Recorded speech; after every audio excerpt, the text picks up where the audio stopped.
उनके सांसद चुने जाने में, देश के नेता बनने में निश्चित रूप से हमारा भी योगदान है, सब लोग जानते हैं। न तो जदयू के पास कोई वोट बैंक है, न चिराग पासवान के पास कोई वोट बैंक है। बिहार के जो मुखिया हैं, मुख्यमंत्री जी हैं, वो मानसिक रूप से, शारीरिक रूप से अस्वस्थ रहते हैं। आपको लगता है कि बिहार की जनता इस बार चेंज के मूड में है, बदलाव के चेंज के मूड में तो है ही। जेडीयू है, जो चिराग पासवान है, जो बीजेपी है, वो कहती है कि 225 तो कम से कम हम इस बार जीतेंगे। वर्तमान हुकूमत से बिहार की जनता परेशान है। हम घोषणा करेंगे कि हम किसके साथ जाएं। देखिए, पूर्व केंद्रीय मंत्री पशुपति कुमार पारस हाजीपुर निकल रहे हैं। कल लालगंज में कार्यक्रम होना है और बिहार में पशुपति कुमार पारस ने भी कमर कस ली है कि अपनी जो खोई हुई जमीन है, राजनीतिक जमीन, उसे फिर से पुनः हासिल करना है। लालू यादव से मीटिंग हो चुकी है, लेकिन उससे पहले अपनी शक्ति को टटोलने की कोशिश, अपनी शक्ति को मजबूत करने की कोशिश, ताकि जब सीटों का बंटवारा हो, जब सीटों का निगोशिएशन हो,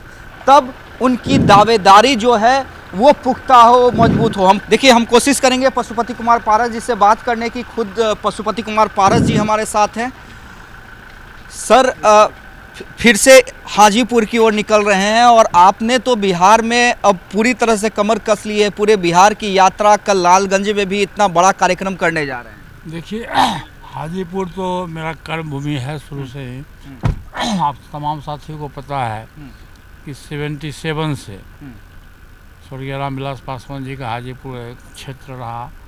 वो 10 बार 11 बार वहाँ से सांसद चुने गए, भारत सरकार के मंत्री भी बने, और उनके सांसद चुने जाने में, देश के नेता बनने में निश्चित रूप से हमारा भी योगदान है, सब लोग जानते हैं। तो हाजीपुर तो हमारा शुरू से ही, हाजीपुर की धरती को मैं नमन करता हूँ। और मैं शुरू से ही, मैं हाजीपुर से सांसद भी रहा, भारत सरकार का मंत्री भी रहा, और मैं अब चुनाव नहीं लड़ने के बावजूद भी मैं प्रत्येक माह में 2 बार 3 बार मैं हाजीपुर जाया करता हूँ। और कल बहुत बड़ी तैयारी है। कल लालगंज विधानसभा क्षेत्र है, उसमें पूरे जिला के लोगों की काफ़ी तैयारी है और कल हम लोग वहाँ जा रहे हैं। अच्छा, ये जो आप लोग मेहनत कर रहे हैं, लेकिन उसके बावजूद जो जेडीयू है, जो चिराग पासवान है, जो बीजेपी है, वो कहती है कि 225 तो कम से कम हम इस बार जीतेंगे, और बाकी जो लोग हैं वो 18 से 20 सीट पे सिमट जाएंगे। न तो जदयू के पास कोई वोट बैंक है, न चिराग पासवान के पास कोई वोट बैंक है, और न हमारे पास है। जनता सर्वोपरि है, जनता मालिक है और फैसला जनता के हाथ में है।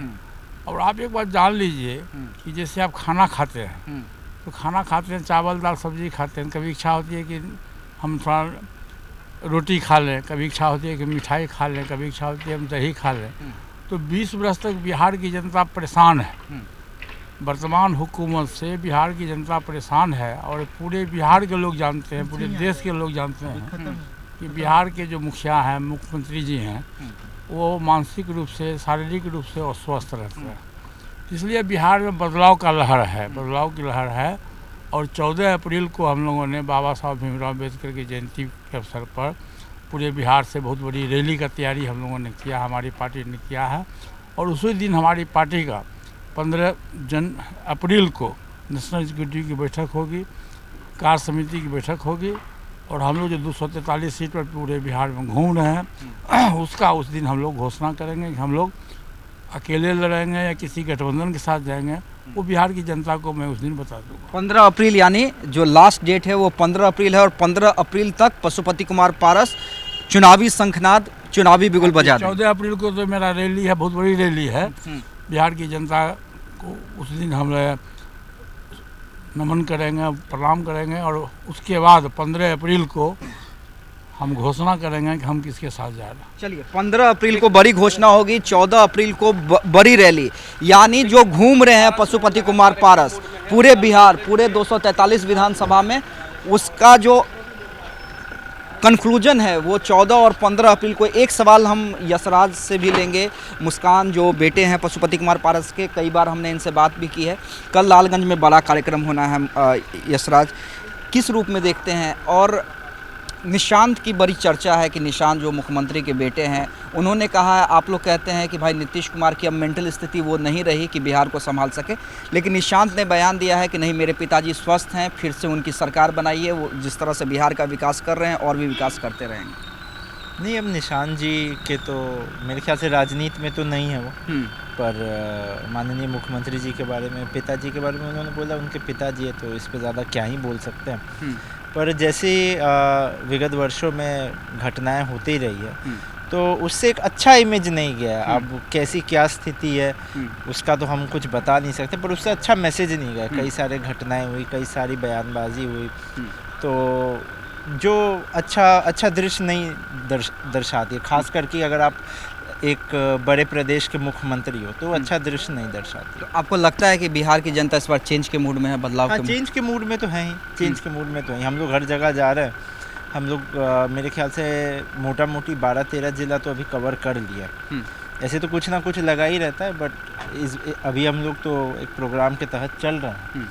तो उस जो हमने नारा दिया था रालोचपा चली गांव की ओर, तो उसके तहत भी देख रहे हैं कि लोगों में बदलाव का तो लोगों ने मूड बना लिया है इस बार। चलिए, लोगों ने मूड बना लिया है। 14 अप्रैल को बड़ी रैली और 15 अप्रैल को बड़ी घोषणा कि पशुपति कुमार पारस किस गठबंधन की ओर से चुनाव लड़ेंगे, किसके साथ चुनाव लड़ेंगे या अकेले चुनावी वैतरणी पार करेंगे। लेकिन शक्ति प्रदर्शन हर एक जिला में, और अंत में वो शक्ति प्रदर्शन पटना में होगा और पटना में बड़ी घोषणा होगी 15 अप्रैल को।